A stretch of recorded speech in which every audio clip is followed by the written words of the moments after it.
ಇವತ್ತಿನಿಂದ ನಾವೆಲ್ಲರೂ ಏನ್ ಮಾಡಬೇಕಾಗಿದೆ ಅಂದ್ರೆ ಭಾರತ ಪಾಕಿಸ್ತಾನ ಯುದ್ಧದಲ್ಲಿ ಭಾರತೀಯ ಸೇನೆ ವಿಜಯ ಪತಾಕೆಯನ್ನು ಹಾರಿಸಬೇಕು, ದುಷ್ಟ ಸಂಹಾರವಾಗಬೇಕು, ದುಷ್ಟರ ನಾಶವಾಗಬೇಕು, ಪಾಕಿಸ್ತಾನದವರು ಪರಾಭವವನ್ನು ಅನುಭವಿಸಬೇಕು ಅನ್ನುವಂತಹ ಒಂದು ದಿಟ್ಟವಾಗಿರುವಂತಹ ಸಂಕಲ್ಪ ಸೇವೆಯನ್ನ ನಾವೆಲ್ಲರೂ ಮಾಡಬೇಕಾಗಿದೆ.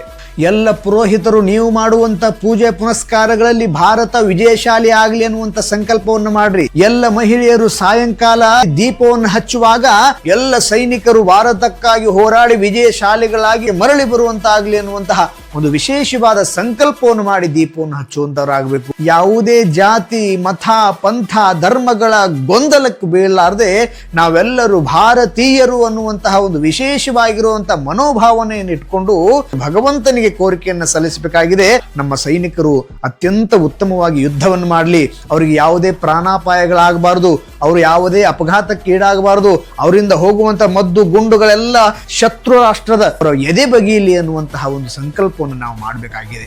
ಹಾಗಾಗಿ ಯಡೂರು ಕ್ಷೇತ್ರದಲ್ಲಿ ಇವತ್ತು ಸಾಯಂಕಾಲ ಸರಿಯಾಗಿ 6 ಗಂಟೆಗೆ ವೀರಭದ್ರೇಶ್ವರ ಗರ್ಭಗುಡಿಯ ದೇವಾಲಯದ ಮುಂಭಾಗದಲ್ಲಿ ಅನೇಕ ನೂರಾರು ವೇದ ವಿದ್ಯಾರ್ಥಿಗಳಿಂದ ಆ ವೇದ ಪಂಡಿತರಿಂದ ವಿಶೇಷವಾಗಿರುವಂತಹ ಈ ಭಾರತ ಪಾಕಿಸ್ತಾನ ಯುದ್ಧದಲ್ಲಿ ಭಾರತ ವಿಜಯವಾಗಲಿ ಅನ್ನುವಂತಹ ಉದ್ದೇಶವನ್ನು ಇಟ್ಕೊಂಡು ಜಯಾದಿ ಹೋಮವನ್ನ ಏರ್ಪಾಡು ಮಾಡಲಾಗಿದೆ. ಅದರ ಜೊತೆಗೆ ನಮ್ಮೆಲ್ಲ ಸೈನಿಕರು ಅಲ್ಲಲ್ಲಿ ಅಪಘಾತಗಳಾಗಿ ಅಲ್ಲಲ್ಲಿ ಗಾಯಗಳಾಗಿ ನರಳಾಡ್ತಿರುವಂತಹ ನಮ್ಮ ಸೈನಿಕರಿಗೆ ಮಹಾಮೃತ್ಯುಂಜಯ ಹೋಮವನ್ನು ಕೂಡ ಈ ಯಡೂರು ಕ್ಷೇತ್ರದಲ್ಲಿ ಮಾಡ್ತಾ ಇದ್ದಾರೆ. ಹಾಗಾಗಿ ಎಲ್ಲರೂ ಕೂಡ ತಮ್ಮ ತಮ್ಮ ಮನೆಗಳಲ್ಲಿ ತಮ್ಮ ತಮ್ಮ ಸ್ಥಾನಗಳಲ್ಲಿ ಇದ್ದಲ್ಲಿಂದಲೇ ಆ ಭಗವಂತನಿಗೆ ನೀವೆಲ್ಲರೂ ಕೂಡ ಬೇಡಿಕೊಳ್ಳೋದಿಷ್ಟೇ, ಹೇ ಭಗವಂತ, ಭಾರತ ಪಾಕಿಸ್ತಾನ ಯುದ್ಧದಲ್ಲಿ ಪಾಕಿಸ್ತಾನಿ ಪಾಪಿಗಳು ನಾಶವಾಗಲಿ, ಭಾರತ ವಿಜಯಶಾಲಿಯಾಗಿ ಬರಲಿ ಅನ್ನುವಂಥ ಸಂಕಲ್ಪವನ್ನು ನಾವೆಲ್ಲ ಮಾಡೋಣ ವೀಕ್ಷಕರು.